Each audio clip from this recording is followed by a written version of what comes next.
Hello, what's up guys?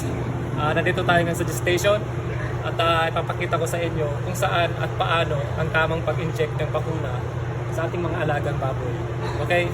Meron akong napanood na isang vlogger dyan sa atin sa Pilipinas, muntik na siyang mabalian ng kamay dahil sa pag-inject ng ewan ko kung antibiotic or vaccine yun dito sa liig. Okay? So ngayon ipapakita ko sa inyo kung ano yung mga tamang posisyon or saan mo ituturok yung karayom, sa harapan ba o sa likuran. Okay, so ipapakita ko sa inyo guys at para magkaroon kayo ng idea. Okay, so ang bakuna guys na bibigay natin ngayon ay actually hindi siya vaccine. Technically ang tawag dito ay bacteria kasi ang bibigyan natin ay para sa Staphylococcus aureus or yung nagpo-cause ng crazy pig disease. Okay, so ano to guys, yung bakuna natin. So itong bibigay natin bakuna ay autogenous to guys. Ibig sabihin ginawa itong vaccine na to specific para dito sa strain ng Staphylococcus dito sa barn, dito sa lugar na to. Okay, so itong gagamitin natin guys na syringe, yan, automatic syringe siya with extension. So nandito yung bakuna, yan, kita natin ito. So ito yung bakuna natin, yan, para hindi mo siya masyadong hawakan, ito lang ang hawakan natin. Meron siyang lalagyan dito sa taas ng marker.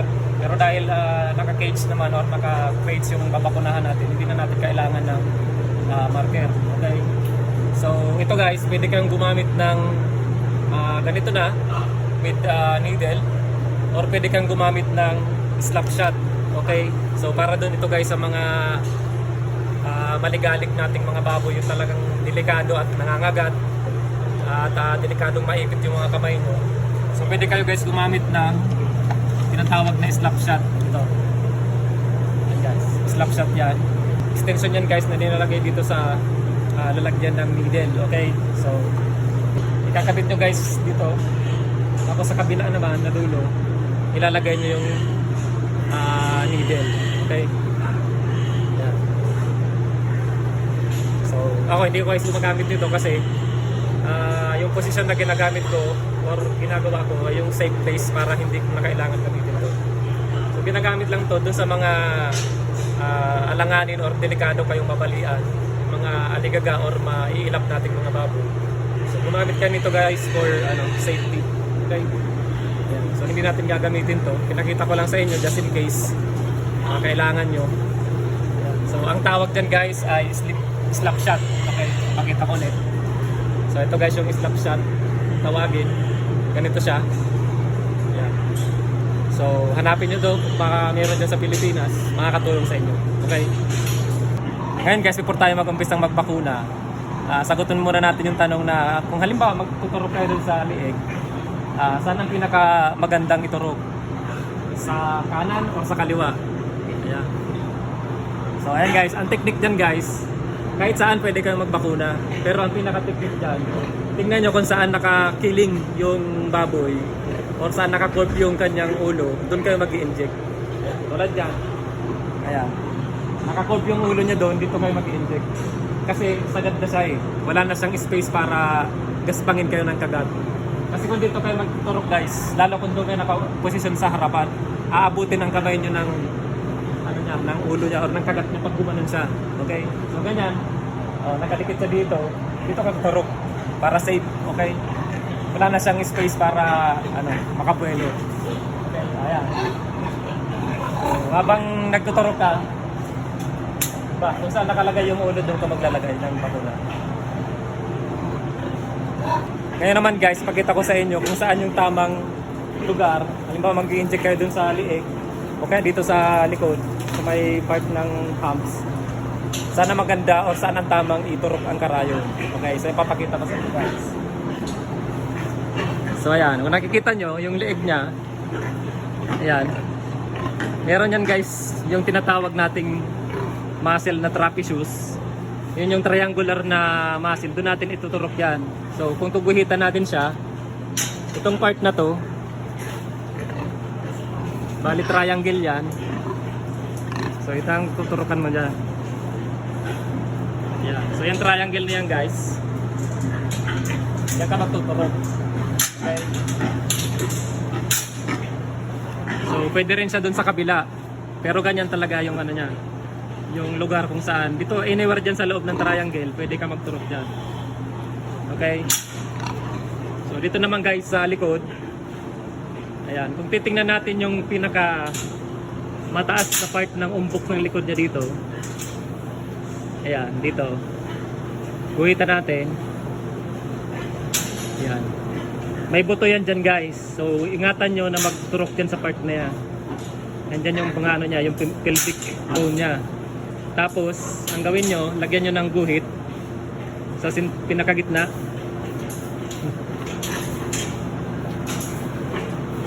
Oops. Pinakagitna.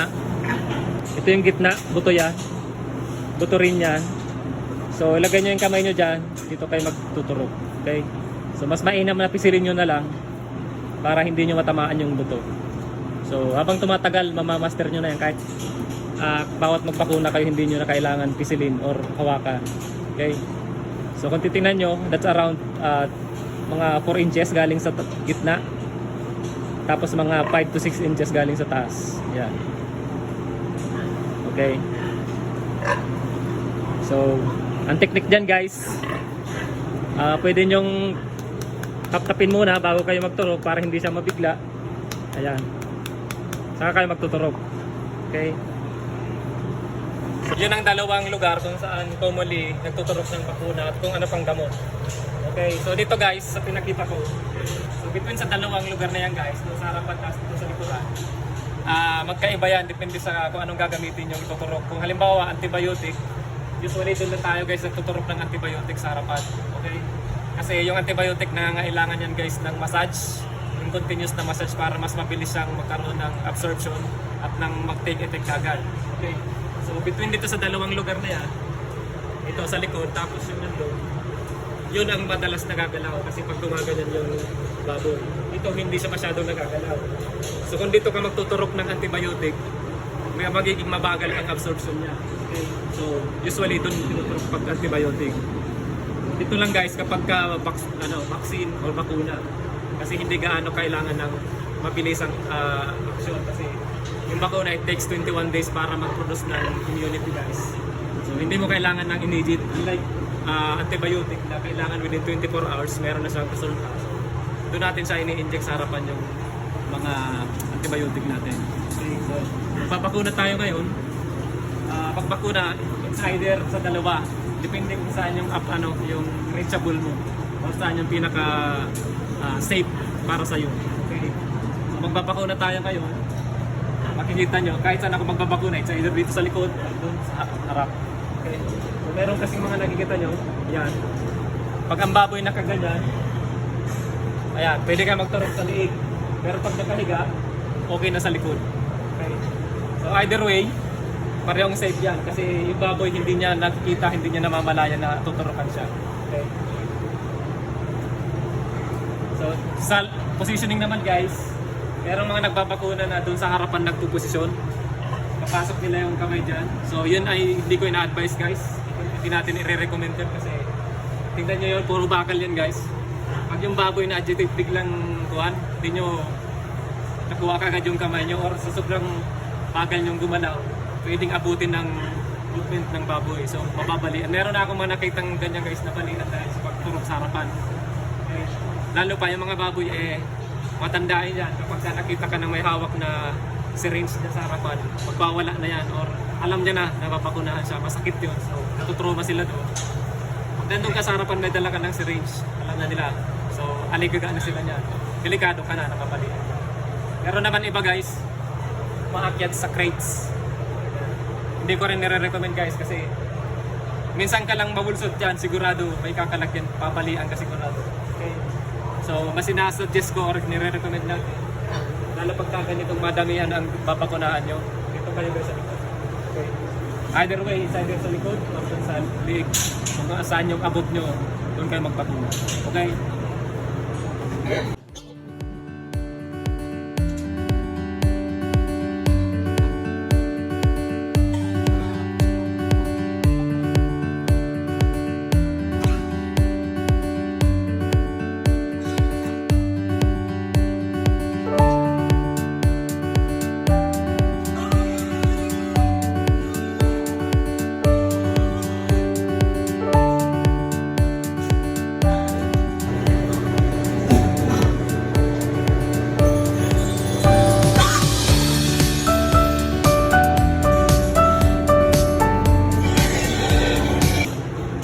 guys, tapos tayo magpakuna. Ganun lang kabilis. Okay, so sana may nakuha kayong strategy na makakatulong sa inyo at mailayo kayo sa anumang kapahamakan o disgrasya at maiwasan yung mabalian or makagat ng baboy sa pagpapakuna o pagtuturok nyo ng antibiotic. Okay guys, so hanggang sa muli, I see you on the next one. Okay, bye!